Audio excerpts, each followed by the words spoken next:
Welcome everyone to JOJO'S Mojo. I am so grateful today to wake up and have Brian Swanson here with me. Hey Brian, how are you? I'm doing good. How about yourself? I'm Mupo awesome. Oh, Mupo awesome. I got it now. I'm on track. That's what we say here at Mupo Entertainment. And I wanted to ask you, where did we meet? Well, I do believe it was over at Colorado Springs at the speakers competition. How did you think I did? You remember? I think everybody did well. I think you're right. I think so. I mean, I don't remember all the specifics because if you remember correctly, I was running all of the audio for that event. Oh, that's right. You worked really hard. Yeah. So listening to things in that kind of an arena, you don't pay attention until you turn around and actually go back and listen. So I didn't do that for that event. I know that's a lot of, I mean, it was over a 2-day period. So that's a lot of content. Right. And it's one of those things that you're focused on making sure it sounds good. You're not focused on what the competitors are saying. So Gotcha. You don't hear everything. Yeah, by any means, so I would be totally wrong if I said that you were terrible. Okay, cool. Awesome. I paid you a lot of money for that, by the way. Exactly. There you go. Awesome. All right. Well, we're going to go out for a commercial break. We'll be back with Brian.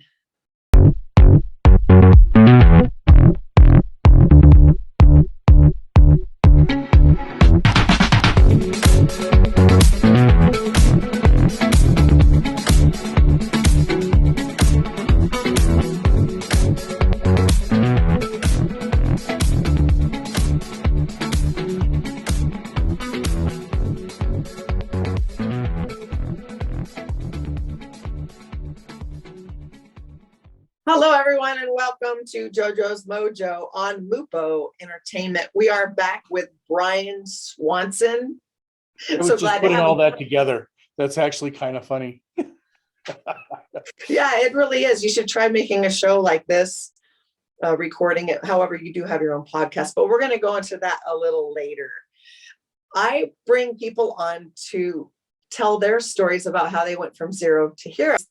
Tell us a little bit about your bottom and then work your way up to the grand master that you are today. Well, it's really kind of interesting because I've asked this question many times. Do you have to have a bottom to have a top? Do you have to hit rock bottom to be successful? I've asked that question numerous times, and you know what I've come up with the answer? What's that? You don't have to. I have been completely all of my life. I was raised middle class. Okay. My dad worked his butt off in a factory and those kind of things. I always had what I needed. I didn't always have what I wanted, but I had what I needed. Then I went into college. And when I went into college, of course, I lived in a nice little executive apartment. So you can imagine you can imagine what that looked like, right? An executive college apartment. So that might have been a low point in my life, but it was definitely not a bottom by any means.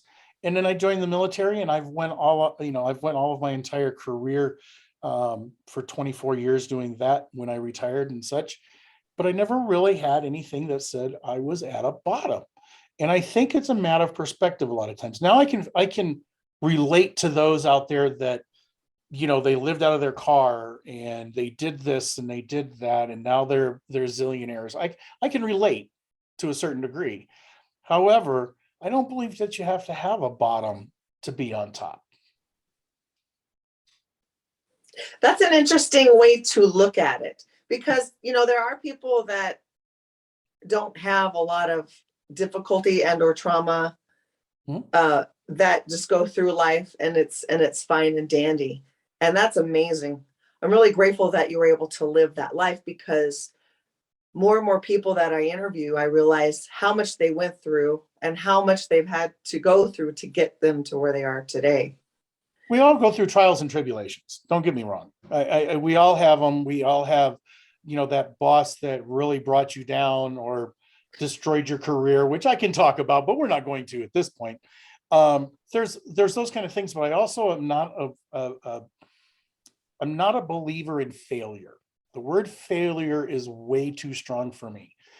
I believe that you can have mistakes and learn from those mistakes, but to have I don't see anything in life as a complete failure. And if you can keep that kind of a positive attitude about things, why should there be a bottom? Does that make sense? Yes, it does. No, complete. I'm interviewing you now. Does that make sense? Well, it does. And I can ask you questions too as well. But I wanted to ask you something, since you were in the service for 24 years. Discipline. Discipline is very important. That's actually my word for the year. What is your word for the year? Well, I thought you were going to talk about discipline. I was going to say, well, that's kind of interesting. Let me at least hit that part real quick. Discipline. Well, no, discipline was my life. My mother was a very heavy disciplinarian. Okay. Is that a word? That's the word I think. Yes, it is. You know, she was a very, very, very, very disciplined with me. Okay. We won't go into all the details and things of that nature, of course, but I went from that going into the military, and military was nothing. Let's just put it that way. So discipline, I think, plays a major part in all of our lives. It just depends on how you handle it also, because discipline can be negative. Discipline can be positive. It all depends on how we handle it ourselves personally. So what is my word of the year is what you're asking me? Yes. My actual favorite word of all time is the word microcosm. Please explain. A microcosm is a world within a world, or a small world within a world. So if you have your own microcosm, you can live within your own world and still be successful within the other world. Does that make? I like that. Yeah, microcosm. I actually got that out of, it was like, what was it, 451 Fahrenheit or something like that. It was one of those books we had to read as a kid. And that word always just stuck with me as microcosm. And it's just a small world within another world. And sometimes you have to live within that world in order to deal with the things in the other world. And I'm not saying you have to zonk out and do these weird things. That's not what I mean. I mean, some people might call it yoga. Sounds like a sci-fi movie, though, to me. It is kind of. Microcosms you actually utilize the words like with cells within your body. They have their own microcosm. They have their own small world. That's awesome. So in the military, was there any specific thing you were trained in? I was trained in engineering. I was an engineering draftsman, surveyor, anything to do with construction, what we called from cradle to grave. So I would help engineers design buildings and roads and sewer pipes and all those other fun things. Oh, wow. I would help them design them. I would draw them, get them approved. And then once I got farther in my career, I would actually inspect those projects. And once they were inspected and that kind of thing, then the building opened up. Well, all of those drawings and everything that went with it, my office was in charge of storing all that information. So it went from hard copy drafting to digital over the years that I went in. I mean, I actually sat down the first job that I had when I went to Misawa, Japan. My first assignment was to sit down and redraw a painting plan for all the stripes on the airfield. Now, to tell you how old I am, one, I used pen and ink on Mylar. Okay. Second of all, I actually had an ashtray on my drafting board. Okay. So I didn't have to get up and go for a smoke break and all that kind of stuff like that. Back in the day, you could still sit at your desk, Oh, wow. Yeah. So it tells you I've been around a while. Yeah. So how many buildings do you think that you drew? Oh my goodness.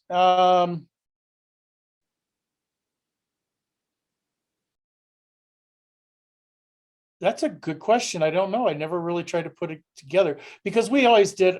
The majority of our job was small portions of those buildings. Okay. When, existing buildings, which you have as-built with, and then you go in, you look at it and you go, okay, well, we want to tear this wall out, this wall out, this wall out, and put in a comm center, for instance, or a communication center, or modify the building for something like this. But we did everything from, the ground up type stuff to modifications, not to mention all the roads. I mean, the road miles, Air Force Academy alone is probably, if I had to guess, 30 to 40 miles worth of roads that I dealt with at least. Wow. That's having a guess. I have no idea. Wow. Yeah, I think that a lot of young men, it would be a good idea for them to go into the military, or women too, for that discipline, because discipline is really hard for me to attain, because my dad was in the military as well, but he left in the 60s before I was born, and so it was more chaotic after that. I think too, it creates a sense of responsibility when you join something that's that structured and that organized, whether it's the Army, the Navy, the Air Force, Marines, whatever it is. There's all kinds of structure that's involved in that we also use the word discipline in there. But the one thing that we don't really recognize is, because we wrap it all up as one, is self-discipline. Self-discipline is a whole nother animal. Yes, self-discipline can be behavior, okay, or is behavior, if I'm minding my P's and Q's. But I also think of self-discipline as what motivates me to do something. What kind of self-discipline do I have in order to make something successful? And I think that doesn't necessarily get taught just in the military. Kind of comes with it, but it's not exactly everything. But I find that people that are in the military do accomplish a lot of things because of the discipline and the behaviors that are trained. And it was good in my own skills and the leadership skills. I think so too. I think it's awesome. We're going to take a quick commercial break, and we will come back with Brian, and I'd like to talk a little bit about his podcast. Really excited to hear about that. Sounds like fun. See you in a jiffy.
Welcome back to JoJo's Mojo.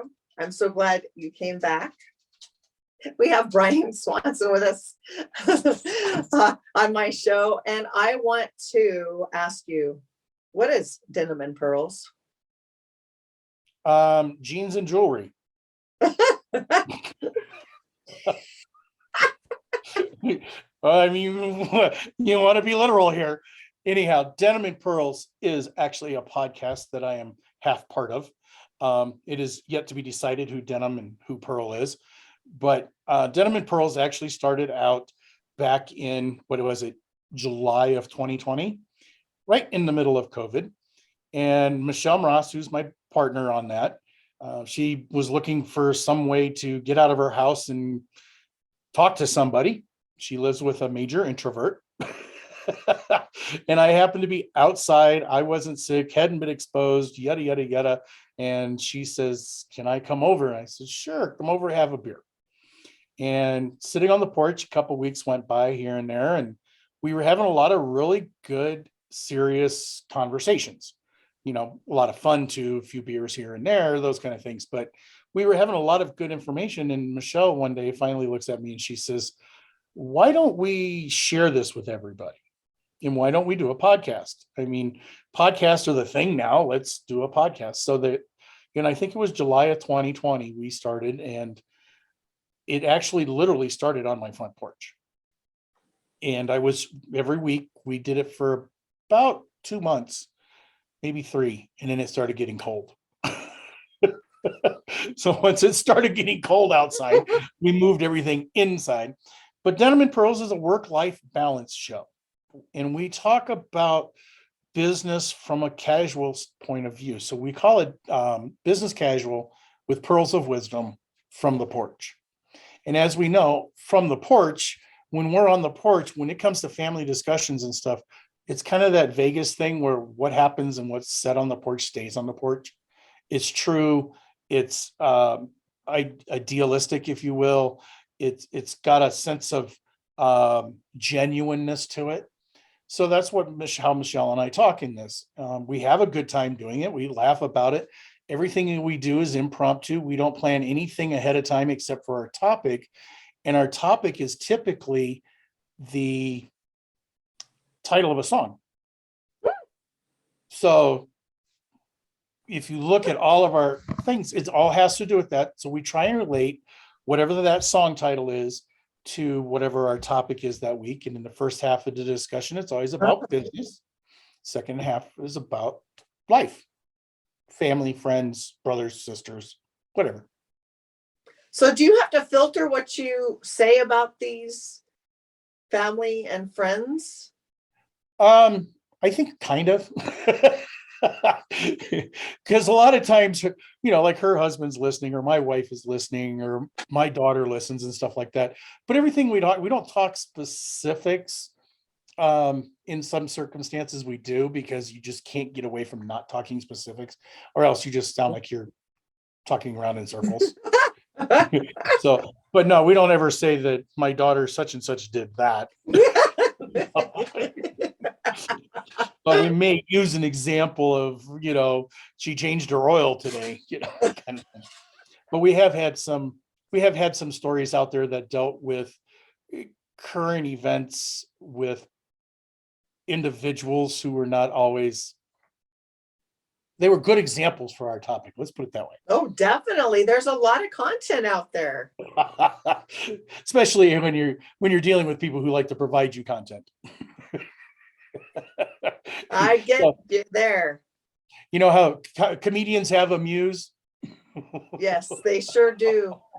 Yeah, when I go into comedy, I want to talk about marriage, relationships, customer service. I've been in customer service for 32 years, so I have a lot of content. And with COVID, there's definitely some content that I took while I was being a frontline worker with people. There's going to be a lot of jokes about toilet paper and water, and I look forward to it. I don't know. I'm sure there's quite a few. And in fact, it kind of amazes me every once in a while when I look at some things and I'm just going, how do people do that? You can't call them stupid people, honestly, because we all are. If that's the case, it's like we even covered this topic one day on Denim and Pearls. You drive down the road and you say all these stupid people. Well, guess what? They're probably saying the same thing about you. Yeah. So we all just stupid drivers. Yeah, because every one of us were right, and everything that we do is the best way. Exactly. Exactly. So if you're going to call somebody else stupid, you gotta, it's that old pointing of the fingers and 3-point back at you. Same thing. Yeah, but the idea about it is to laugh about it, because if we laugh about it, then we're not crying and we're not negative and we're not angry. So it's a good way to be. I would agree. And going through life angry, no, not for me. No, it actually makes you very, very deathly ill physically. Yeah, maybe that's why I'm hardly ever sick. That's why you're hardly ever sick. Mm-hmm. Seriously, the thoughts that we think do create changes physiologically. I mean, I've been depressed my whole adult life, once people started pointing out what was wrong with me. And then I take it way too seriously. And then, oh, whatever. It's like drama. So, Drama. you know, being that way for years and years and years, it's kind of nice to laugh. Right. Well, there's such thing as appropriate timing. You know, I mean, you were talking about being a comedian, and being a comedian, I mean, it's all about timing. That's, you know, whereas a restaurant, it's location, location, location. As a, as a comedian, it's timing, timing, timing. Okay. So you've always got to have that timing. You have, I mean, even as a comedian, you have to know just in daily life when you can say what you can say, or what, you know, you can make fun of something. Because I was also always taught too that if people are going to tease you and laugh at you about something, there's actually some truth to what they're saying. I know, and that really sucks. But it's actually a good way to gauge your own actions. That's true if you want to.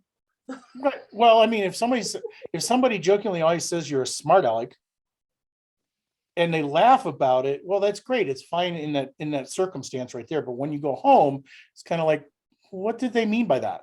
And can I change that? You know, I went through a whole period there for a long time where I'm in the financial services business also. So I do life insurance and investments and stuff, and that's serious stuff. Oh, yeah. However, I'm not a serious kind of guy unless I'm talking about finances. Well, there was a time when I used to mix them both up. And I had a lot of clients at the very beginning who did not care for my demeanor because I was always so jovial. And it was a serious topic that we're talking about here. You know, so you've got to learn the ins and outs of comedic, you know. That's true.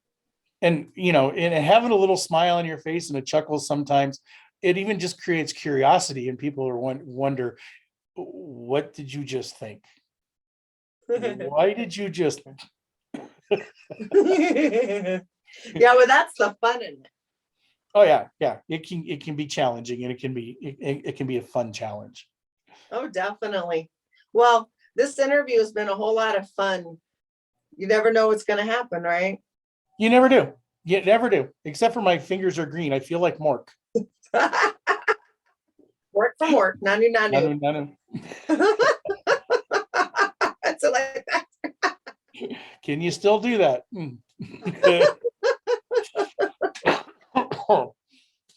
As we're showing our age here, you know that, right? Yeah, that's okay. I'm embracing my age. I actually don't even look my age, so I'm happy about that. Yeah, I was told the other day I look 65, so I don't know. Oh, hell. They need to put on their glasses, I think. It's like, dude, I'm only 54. It's a good age. Just because you're 18 and I look like your grandfather. I mean, how funny. And I only say that in jest. It actually did not happen. Oh, definitely. Definitely. Like that one time I was like a little heavier and a customer says, "Are you pregnant?" It's the worst. I always avoid that. As a gentleman, I always avoid that question. I do not ask that question in any means. My light just went out or something. You're very smart. But I actually have run across a couple of people that are built that way, and they're not. And I'm like, no. Now, if you say something, okay, oh, that's congratulations, you know. But just to walk up and go and have no idea and go, congratulations for what? Your hair looks wonderful.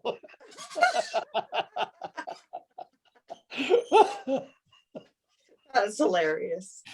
Well, Brian, I wanted to thank you for coming on JoJo's Mojo. Thank you for signing up for such an amazing interview with you, and it's so wonderful.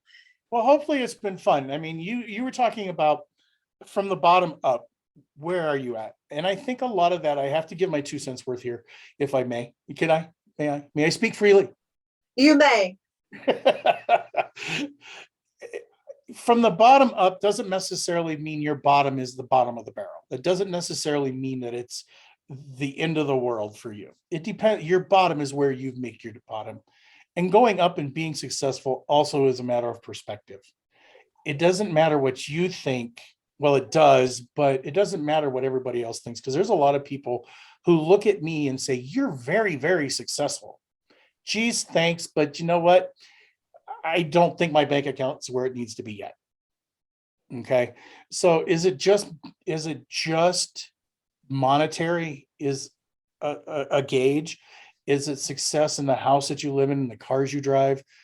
I don't know. I think that's all up to the individual and what they believe is success to themselves. There's a lot of nonprofit organization type people out there who do a lot of charity work, who are just rich in their lives, even though they don't have a penny to, two nickels to rub together. Right. Very rich in their success. Oh, definitely. So I think, gauging this as success from the bottom up is all the matter of perspective, and it's all a matter of who you are. And that's pretty much my thought on that. Yeah, no, I agree. I agree with you 100%. Now, where can we find you? You can always find me on Facebook, but you can also find Denim and Pearls. If you want to look up the Denim and Pearls, it's actually Denim and Pearls on Facebook, YouTube, all of the Spotify, everything like that. Because what we do is we do things a little differently than most do. We actually do a live show on Friday. Then I turn around and I edit that live show audio wise, and I put it out on Spotify and iHeart and everything else that's out there. Awesome. Check it out too. His co-host is who? Michelle Moroz, who is an international speaker, and you always find her at michellemoroz.com. That's awesome. MRS.com. You can always get her there, or you can get me through the Denim and Pearls, or it's not hard to find me at all. I've owned numerous type things out there. My name still shows up on there. I owned a Comic-Con at one time. I owned a comic book store at one time. I always show up under something. And of course, I also, believe it or not, I also KJ or disc jockey on Friday nights. Sounds awesome. Well, I wish I lived in Colorado where you live, because I love karaoke. Yep. And I only do it, and I don't do it for a living. I just do it because somebody asked me to do it for a favor. And I said, okay. And that one night of favor has turned into 3 months on every Friday night. That's wonderful though, because it's fun to see people, sing from their heart that don't sound all that good sometimes, but it's fun. I don't claim to be a singer. That's why they call it karaoke, because you don't have to be. I think that's what that word means, doesn't it? You don't. I have no idea. Well, we're gonna have to look it up. We'll get off. I have no idea, but I think that's what it means. You have no idea what that you can sing. You don't have to know how to sing to sing. That's what it means. That's wonderful. You don't, unless you're around someone that tells you to be quiet when you sing. Yeah. Well, you've got Michelle, and Michelle she's a fantastic singer. Well, I look forward to hearing her. Angelic voice. Wonderful. All right. Well, thank you so much for joining me today, Brian. It's been wonderful. It's been fun. Appreciate it. I'm glad. No problem at all. You can catch JoJo's Mojo on Mupo Entertainment. I still laugh at that. Sorry. JoJo Mojo because on it Mopo. Rhymes. It's rhyme time. JoJo Mojo on Mupo Entertainment. Saturdays at 3 p.m. Eastern Standard Time. And you have an awesome Mupo day. Bye for now.